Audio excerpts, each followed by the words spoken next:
we were trying to make a determination last time if, first of all, what were good feelings and where do we see them? And we were looking at the post-war of 1812 economic plan, the American system, Henry Clay, a general consensus north, south, east, west on the rechartering of a bank, on the need for a protective tariff to protect American industries from foreign competition.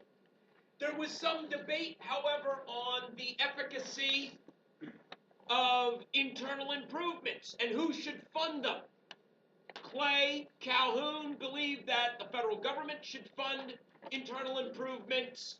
Madison and others believed that that was more the purview of the states, that the states should fund it. If New York wants a canal, let New York fund and build a canal. If Pennsylvania wants a turnpike, let Pennsylvania build a turnpike. The country should not have to pony up for that. And all the creation of a national economy during this time period. Manufacturing in the north, cotton production in the south, and everything being manufactured and shipped to the growing masses of people out west, which took us to the next panel of information, Manifest Destiny. And I think we all agreed that that represented good feelings as well. The belief that God wanted Americans to take over the North American continent. Anybody who was on the continent who was not America needed to be removed. The British, move them. The Spanish, move them. The Mexicans, move them. The Native Americans, definitely move them. Because America was going to bring superior ideals of freedom and liberty. Don't you guys own slaves? Yes, ignore that. Freedom and liberty to the rest of the continent. And we talked about wagon trains going west to Oregon, moving along the different trails out west. We talked about the expansion of cotton production in the Southwest, in Alabama, Mississippi, Louisiana. We talked about the mountain men and the fur trapping and the mountain men rendezvous and how those guys were, the first ones to really make a big pot of money, that the West was an opportunity to make money. Not just to reinvent yourself, not just to get away from it all, but to make profit. Fur trapping being the first thing. Eventually, you're going to see other things out west that are going to make money. But there were some clouds on the horizon, and one of those things was the Panic of 1819. I'm going to talk about that in just a second. The other thing that we looked at that reflected good feeling was general political consensus. General political consensus. Everybody agreed James Monroe was a good president. So much so that he ran unopposed in 1820. That's pretty impressive. You haven't had anything like that since. Okay? So there is a general level of consensus politically. There is an end to the first party system. Everybody counts themselves as a Democratic Republican. But there are going to be some things that come along that are going to break cracks into the good feelings that you see in the post-war of 1812. Those good feelings are, for lack of a better word, ephemeral. They're temporary. Those good feelings are just kind of glossy. If you get underneath and look at the structural components of the country, there's a lot more there to divide the country than to unify the country. So a couple of things I want to talk about. First, you need to make sure that you understand the Marshall Court, okay? That in terms of the Supreme Court, the rulings of John Marshall generally tend to be pro-business, pro-federal government, limited states' rights. John Marshall's, the big rulings, and there were many. I mean, John Marshall was Chief Justice of the Supreme Court for 35 years. He's going to have a lot of opportunities to make rulings. But for the most part, if you look at the key rulings of the Marshall Court, those rulings all have in common the supremacy of the federal government to be the ultimate decider of law. That the states are subservient to the feds. And that the states are limited in what they are able to do. For instance, McCulloch versus Maryland.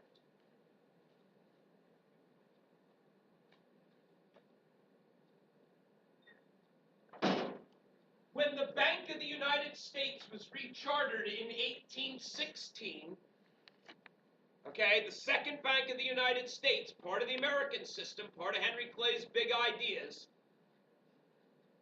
the state of Maryland tried to tax their branch of the Bank of the United States. The Bank of the United States sued the state of Maryland. It went to the Supreme Court, and in this Supreme Court ruling of McCulloch versus Maryland, John Marshall ruled, one, the bank is constitutional. The bank is constitutional under the elastic clause. Okay? So that's an old Federalist chestnut. And second, the state cannot tax a federal institution. States do not have that power. So it supports the constitutionality of the bank, and it limits the ability of the state to regulate that federal institution. So it reaffirms the power of the federal government over the states. And it interprets the Constitution very loosely. The second case, Dartmouth College versus Woodward. Okay, the state of New Hampshire tried to invalidate the charter for Dartmouth College. Tried to take it away because the charter had initially been granted by the King of England. Dartmouth is an old school. The Supreme Court ruled that the state cannot just arbitrarily take contracts and rip them up for its own purposes. Contracts are sacred. A contract is an agreement between two parties which is unbreakable except by the parties. So the state cannot just come in, look at a contract, and say, we don't like that, and rip it up. Otherwise, you'd never get business done. And that's another thing John Marshall's trying to do, is he's trying to promote business. Fletcher versus Peck. It's another law forbidding the impairing of contracts. Contracts cannot be voided even when illegally secured. If you get tricked into signing a contract, believing that you're getting something, and you're not getting it, that's on you. That's your problem. States cannot just come in. They cannot just swoop in and take a contract and rip it up. If you don't understand the contract that you're signing, too bad. You need to get smarter. That's what John Marshall rules in Fletcher v. Peck.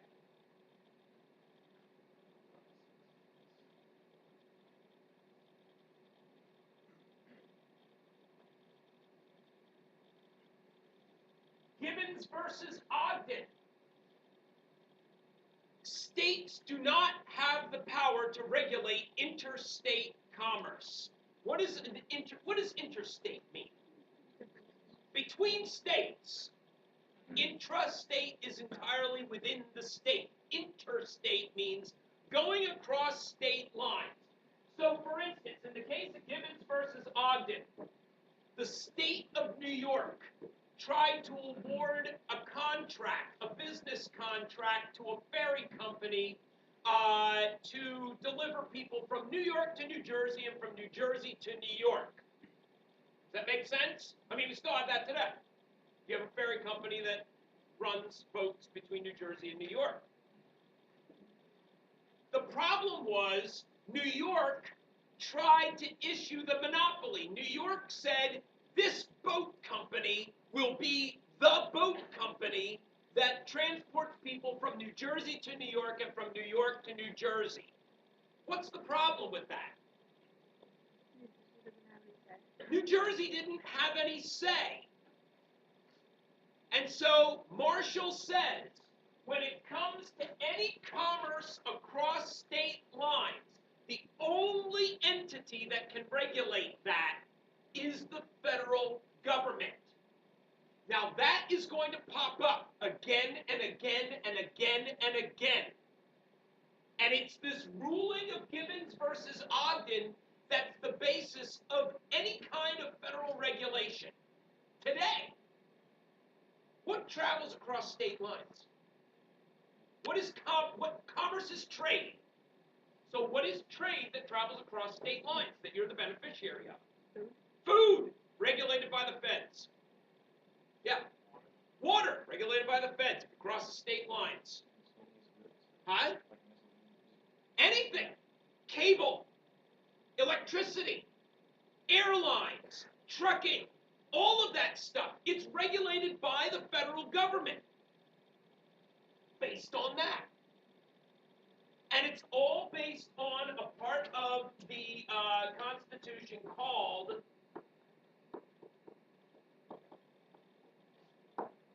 the Commerce Clause.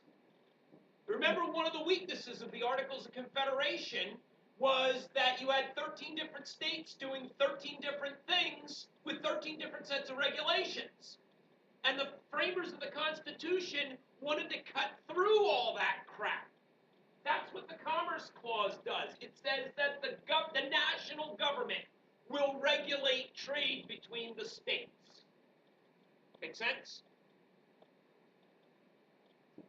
And then Cohen versus Virginia, that had to do with a lottery in D.C. And quite frankly, I'm not sure exactly what the fine points of that case were, but it's an important case in that it allows the Supreme Court to look at a lower court ruling and overturn it. So the state of Virginia ruled something, the Supreme Court looks at it and says, Virginia, you're wrong, this is what it should be, and it allows the federal government to do that. So states are limited in what they can do. They cannot infringe on contracts. Contracts are sacrosanct. Business is something that needs to be promoted and regulated by the feds, and states are limited in what they can do. That's John Marshall in a nutshell. Actually, this is John Marshall in a nutshell. Hello, I'm John Marshall in a nutshell.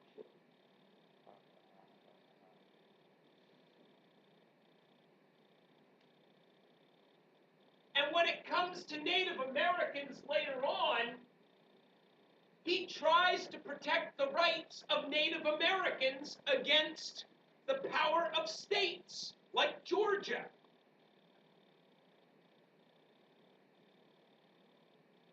He says, look, there is a process. If you want to get rid of Native Americans off of land, Worcester v. Georgia, Cherokee Nation versus Georgia. If you want to get rid of Native Americans off of land, there is a process, and you've got to go through the national government to do it. States could not interfere with the tribal rights of sovereignty. I mean, tribes had been treated as sovereign nations going all the way back to George Washington. The Treaty of Little Turtle, or the Treaty of Greenville, which was signed with Little Turtle, was signed with the Shawnee Indians. The Shawnee Indians were recognized as an independent nation. So if you want to remove Native Americans from your land in Georgia, you've got to get the federal government to sign a treaty with them, agreeing to that. That's what John Marshall rules.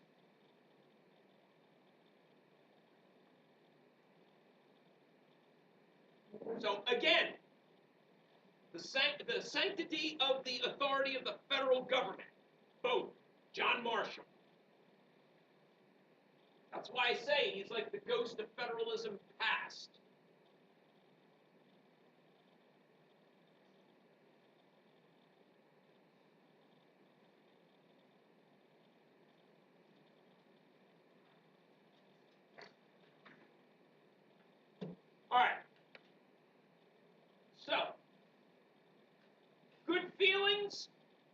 supremacy of the federal government, national consensus, political consensus, a general agreement on the establishment and creation and promotion of a national economy, a general agreement on Western expansion and manifest destiny. That is something that unified everybody. There are going to be a couple of things, however, that are going to put cracks in that illusion of national unity. One of the things you looked at is actually over there on that Western panel. It's called the Panic of 1819. And you probably looked at it and said, what is that? And I mean, every group, 2A, 1B, 3B, all pointed it out as a negative. But do you understand exactly how this creates a problem? That's what I'm going to explain.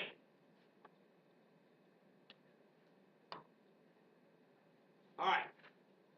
We need to talk a little bit about banks, how banks work and what they do.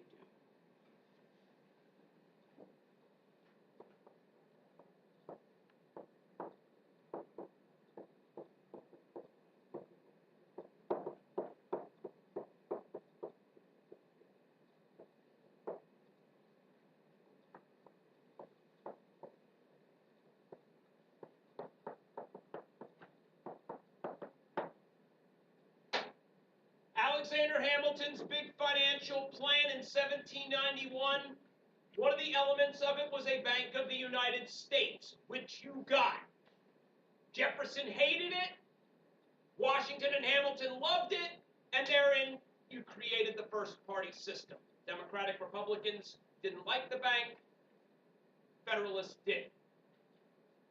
That bank lasted for 20 years. Okay?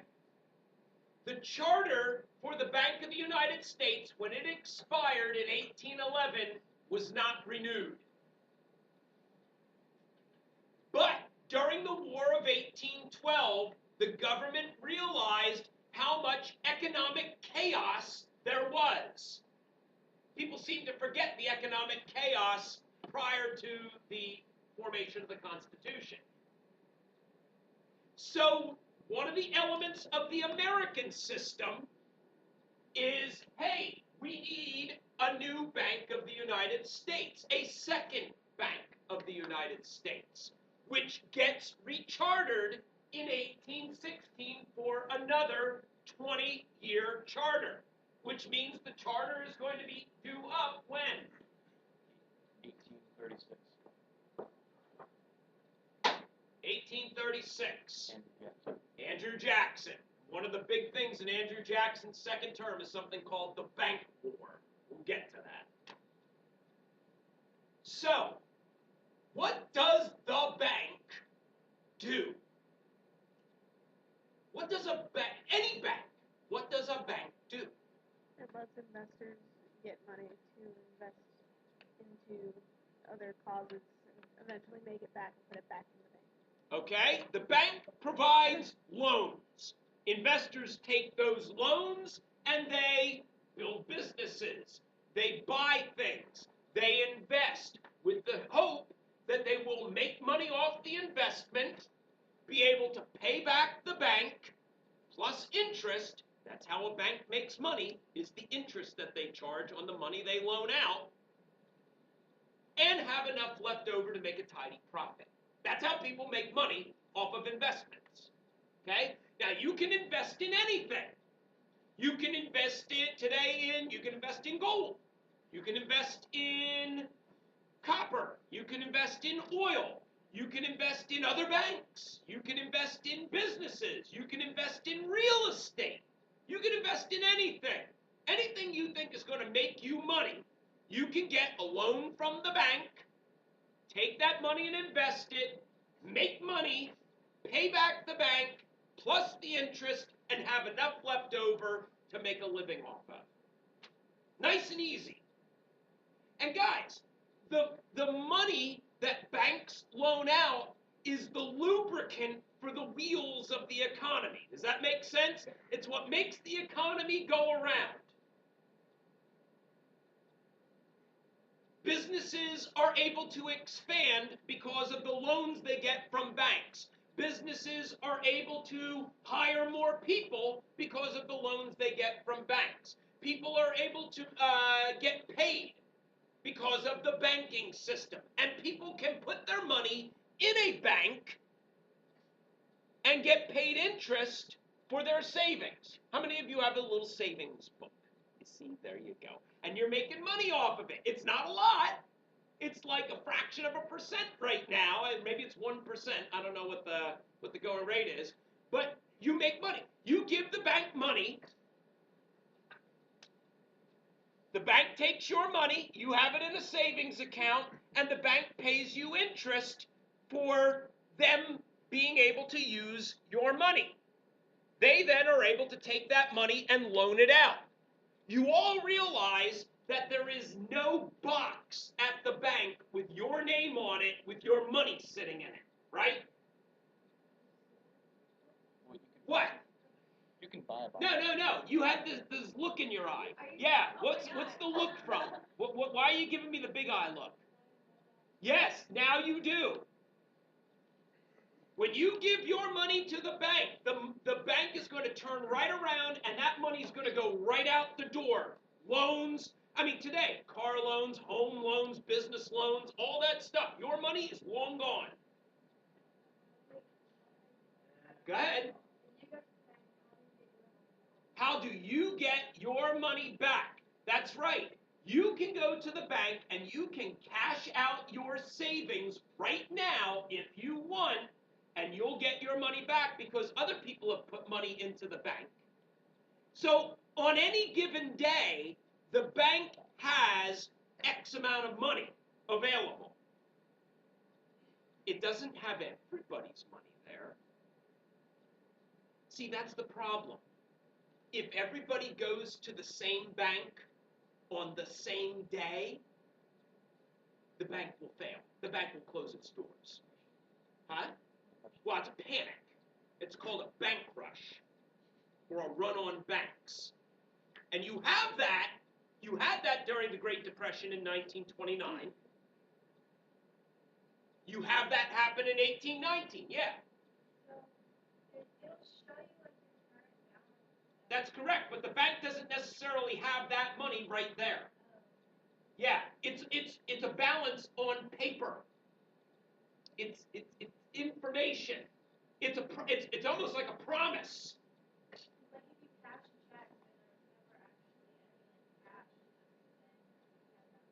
Correct. Yes, I know. Guys. Why do you think they call it first? Whatever the bank name is. Capital One Savings and Trust.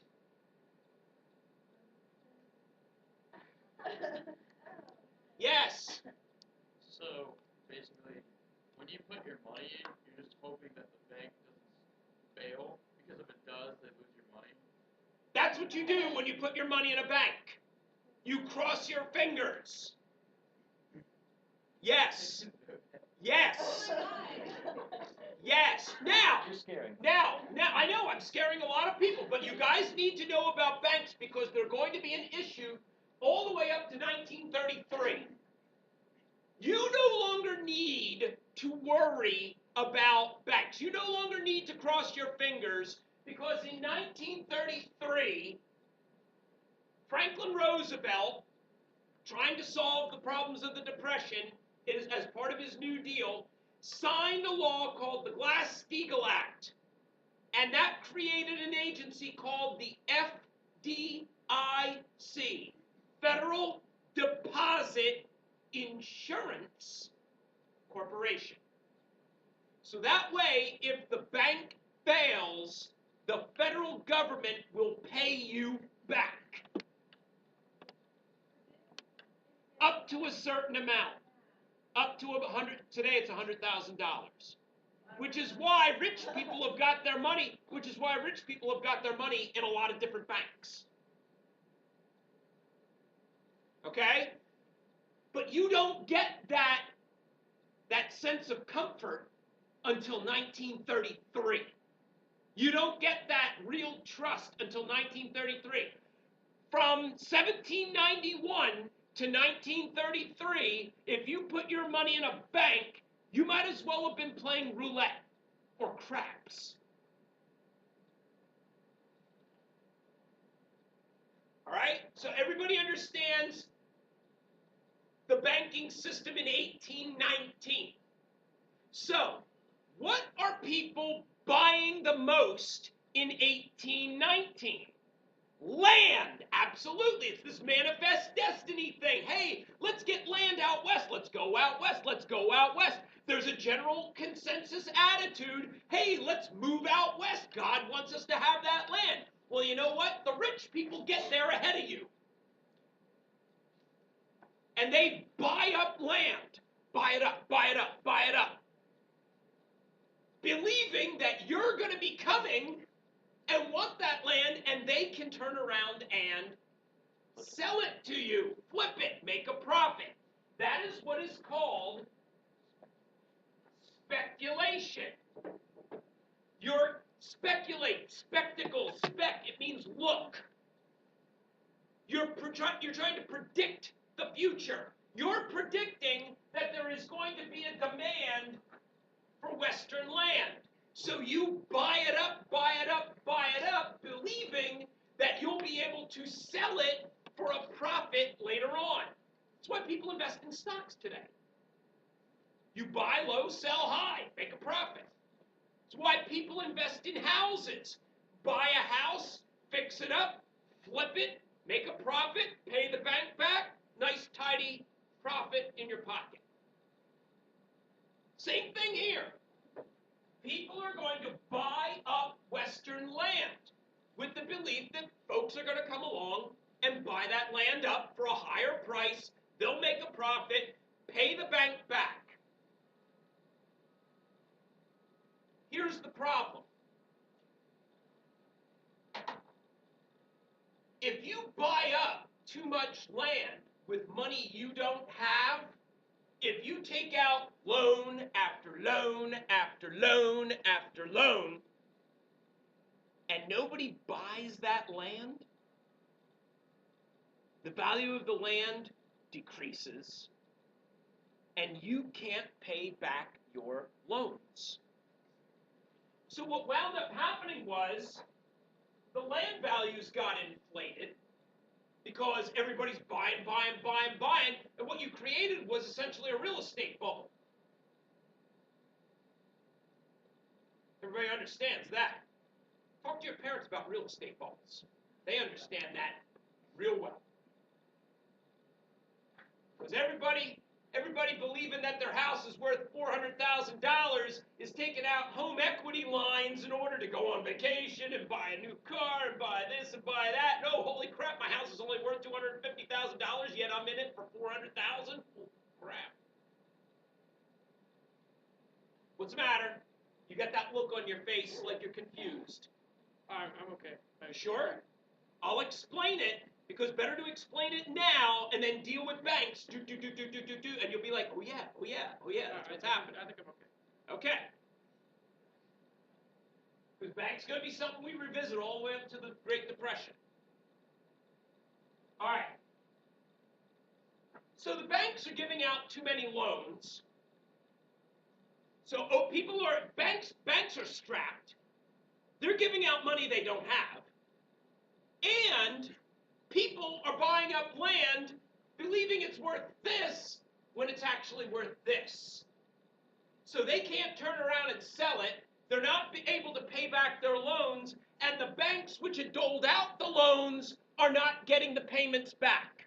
So if you had your money in a savings account at the Rodriguez Bank and Trust, and he loaned that money out to all these speculators, and the speculators aren't able to pay him back, me, as the person with the savings account, I go to the bank, hey, I'd like to get my savings account out. Your money's not there. People hear that, oh my God, that bank ran out of money? I better go to my bank and get my money out. Oh, they're out of money? Oh my God. And then other people start to literally panic. It is a psychological thing. people run on banks, and it's called a run on banks. They literally run to the bank because they're panicking and want to get their money out before they lose it. And so all the money gets withdrawn at a certain time. And if banks don't have money to loan out, there's no oil for the gears of the economy. The gears grind to a halt.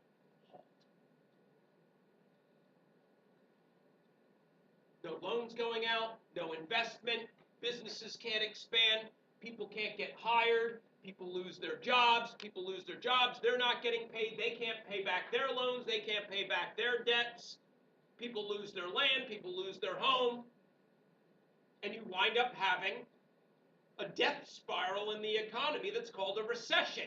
Now, if it gets really, really bad, it's called a depression. Ronald Reagan famously said, a recession is when somebody else loses their job. A depression is when you lose your job. I mean, technically, we haven't been in a recession since 2010, yet you go around and ask people today who've been unemployed for 3-4 years, ask them if we're still in a recession, and they'll be like, yeah. State of mind. Now, when crap happens, people automatically look for someone to blame. So, if you lost your money at Rodriguez Savings and Loan and Trust, or lack thereof, who am I going to blame? I'm going to blame Rodriguez Savings and Trust. But where did Rodriguez Savings and Trust get their go-ahead to give out loans and whatnot?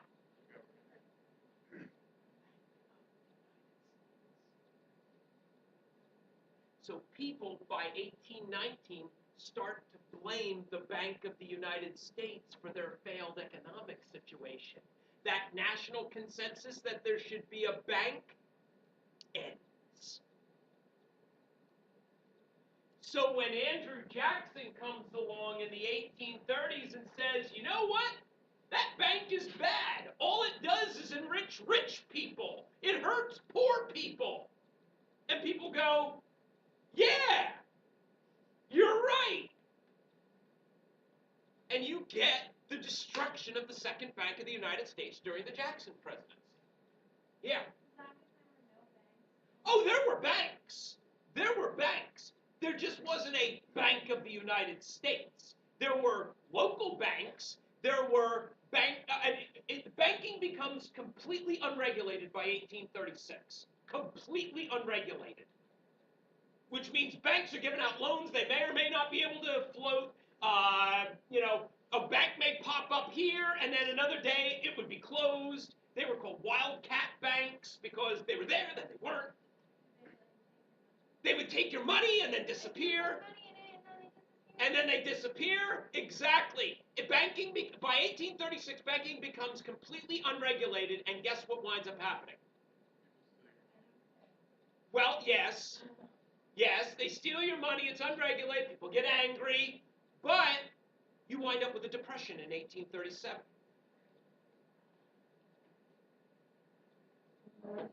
All right, so there's one chink in the armor here.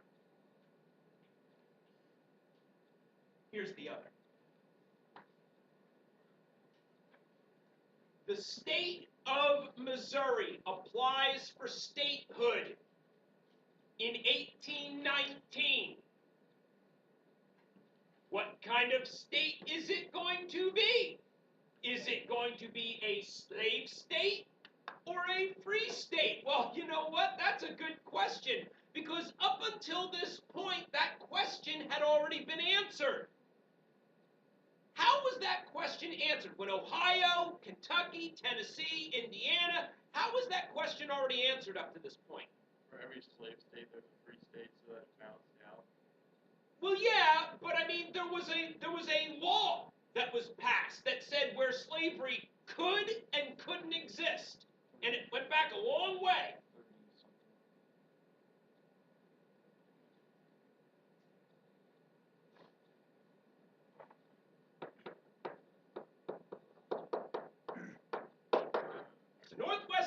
Ordinance of 1787. Wow, that's back in the Articles days. No, yes, no, yes, no, yes, no, yes, no, yes. Question mark. Because the Northwest Ordinance applied only to that. But when we acquired Louisiana and we went to start trying to carve states out of Louisiana, the question became, can I take the slaves there? And nobody knew the answer. So when Missouri applies for statehood, Missouri wants to enter as a slave state. However, others want it to be a free state, and there is a debate. Is it going to be slave? Is it going to be free? The fear is, and Eric brings this up correctly, the fear is that there will be an imbalance. Up until this point, you had 11 free, 11 slave states. Balance. Nobody had an advantage. If Missouri enters as a free state, you upset that balance. If Missouri enters as a slave state, you upset that balance. Now, the debate blows up low around 1820. Now, if you remember the election of 1820, there's national consensus. James Monroe. Everybody votes for James Monroe. Yet, in the same year, you've got that national consensus on who the president should be. You've got, well, I mean, look at Jefferson. Look at what Jefferson says. I had for a long time ceased to read newspapers or pay any attention to public affairs, confident they were in good hands and content to be a passenger in our bark to the shore from which I am not distant. Hey, you people who are poetry folks. What does that mean? Passenger in our bark from the shore from which I'm not distant. What shore is he talking about? What is a bark? Yeah. He is referring to the river Styx. So therefore he's referring to his imminent death. A bark is a very shallow boat that you stand in and paddle. Oh, He's saying I'm close to death and I'm content to die, knowing that the country was in good hands.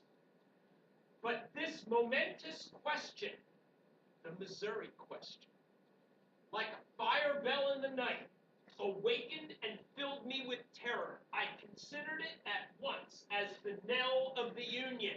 Knell was a knell. Ringing of the bell. The death knell.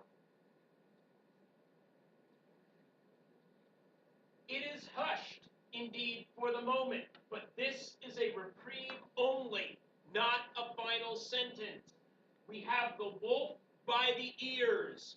We can neither hold him nor safely let him go.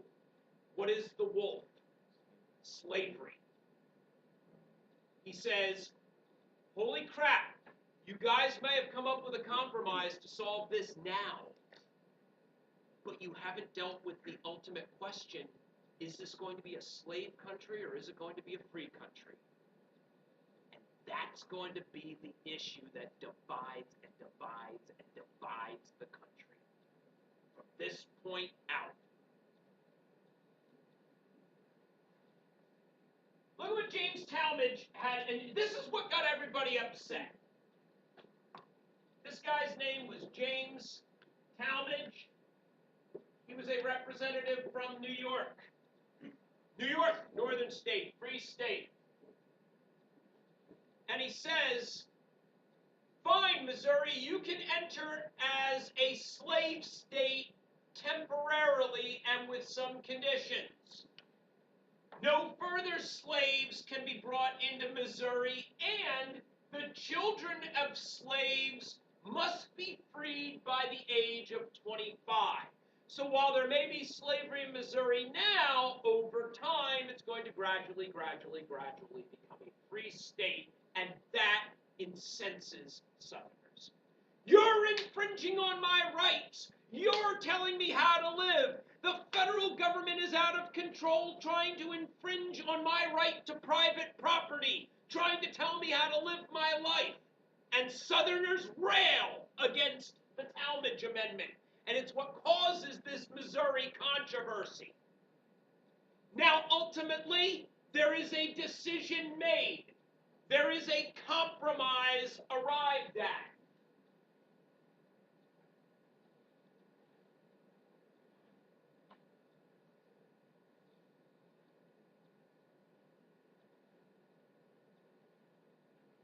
And here is the compromise.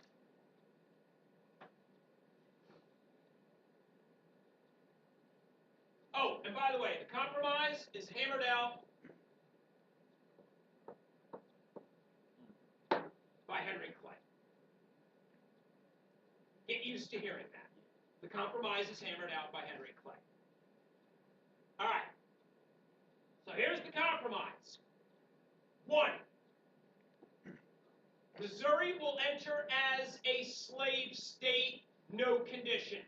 It's a slave state.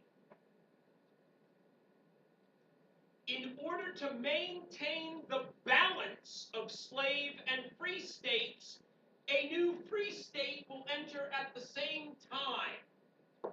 Maine. Maine had originally been the northern counties of Massachusetts. So now you've got a slave state, you've got a free state. What about the rest of the territory? We're going to take slaves. There shall be no slavery above the 36-degree 30-minute line, which is the southern boundary of Missouri. So in the Louisiana Territory, no, yes.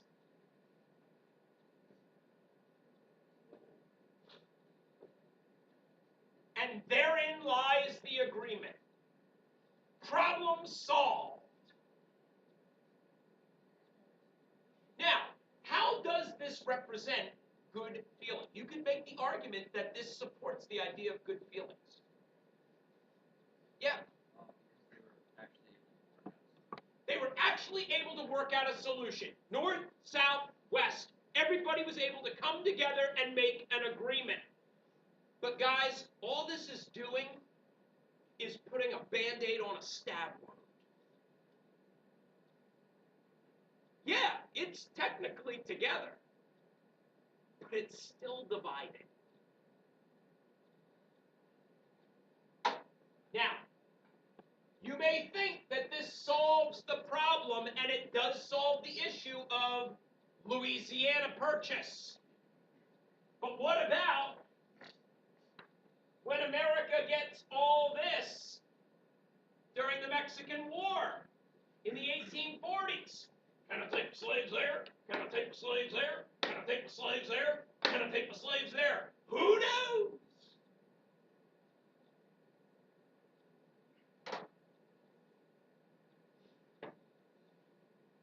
But for now, the Missouri Compromise is going to be the thing that maintains the peace. But it doesn't. Because in 1824, you've got another presidential election. And that gets us to panel 5 and the John Quincy Adams presidency and something called the corrupt bargain. And the divisions that are created here are going to play themselves out politically in the election of 1824.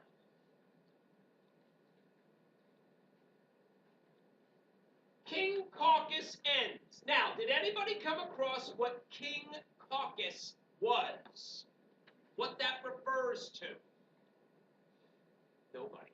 So everybody just decided, screw it, I don't need to know that. Yes?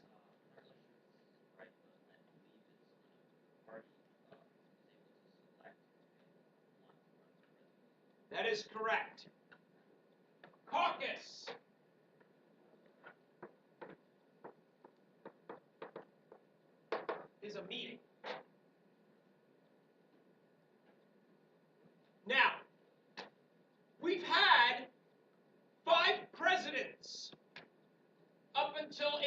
1824.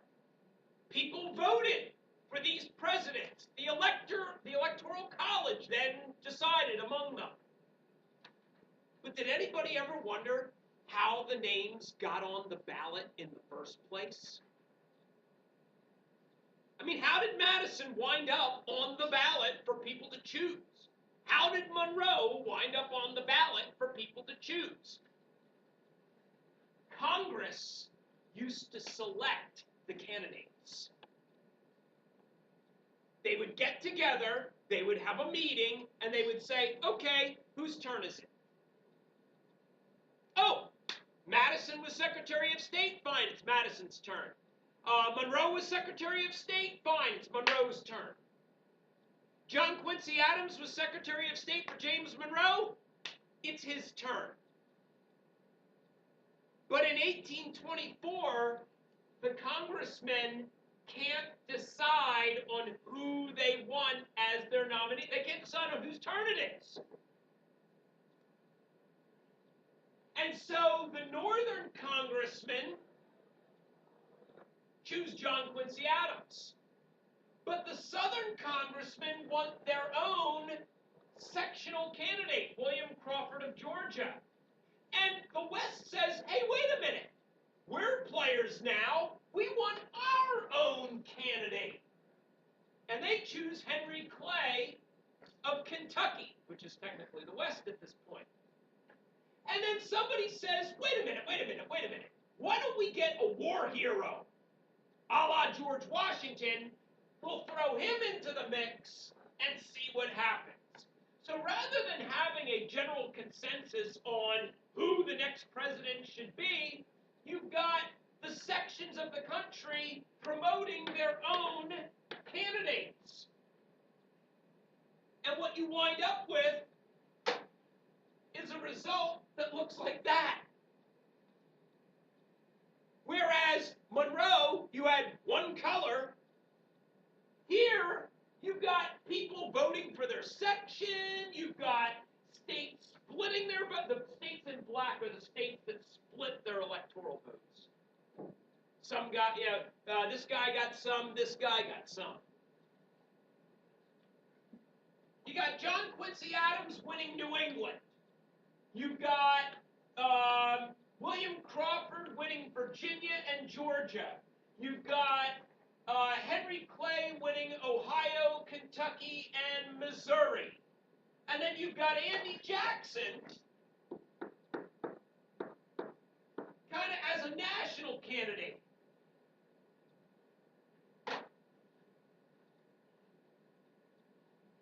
But if you look at the data,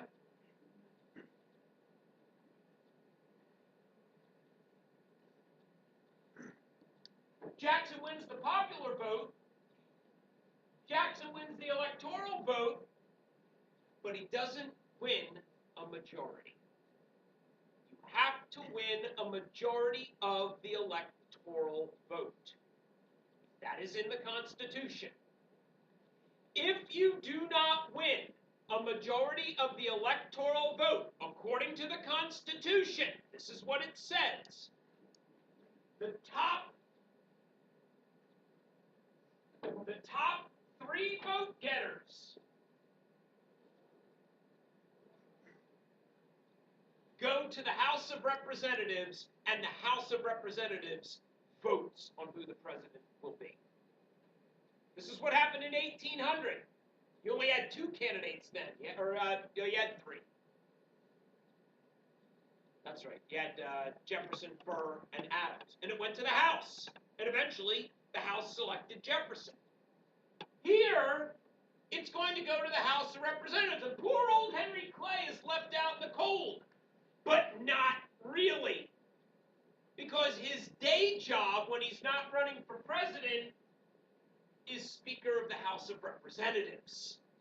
And so he gets to control the voting. And lo and behold, John Quincy Adams is elected by the House of Representatives, controlled by Henry Clay. And Henry Clay becomes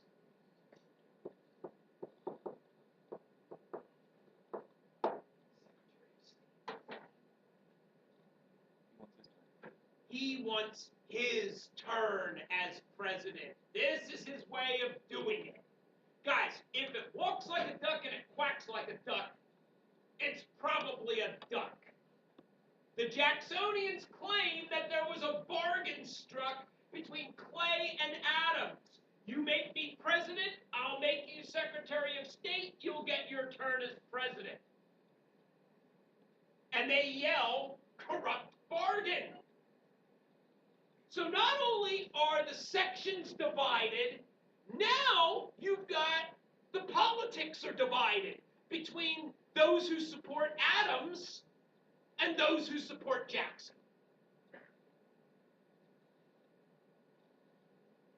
So while the country came out of the War of 1812 feeling good, by 1824, 1825, those good feelings have given way to sectional divisions.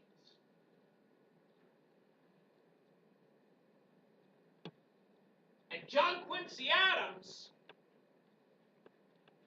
has probably one of the worst presidencies ever in American history. Not for lack of trying. He tried to create a system of internal improvements. He tried to create a system of national science academies. All of that was blocked by the Jacksonians in Congress because they didn't want John Quincy Adams to have a win. They blocked everything. Yeah. Wasn't he like a genius or something? Brilliant man. One of the smartest men ever to become president. Yet a dismal failure. Didn't he also have an alligator? He did, yeah. I mean, he had lots of things. I mean, he had a conservatory where he experimented with botany and stuff. He spoke 5 different languages. He had a British wife, and that was by the way, that was a source of concern as well. His wife was a little too foreign.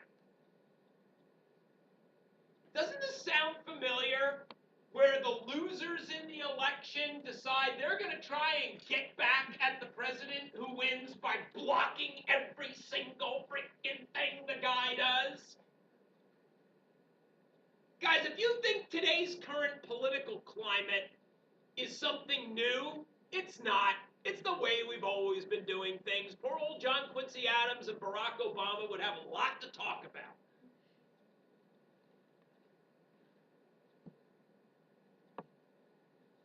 And what you get out of the election of 1824 is the organization that coalesces around Jackson that calls itself the Democracy, or what today we call the Democratic Party. Now, Jackson doesn't organize it. Martin Van Buren of New York organizes it. Jackson's the beneficiary of the organization. But they coalesce and organize to make sure that the election of 1828 is a clear-cut victory for Jackson, which it is.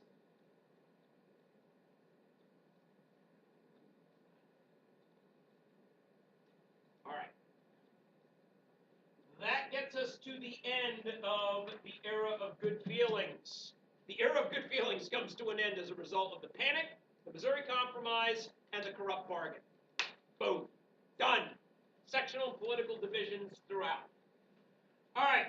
Now, I would like your top 10 list for era of good feelings, if you could pass that forward. And I'm going to go right into Jackson. I'm not giving you any homework over the break.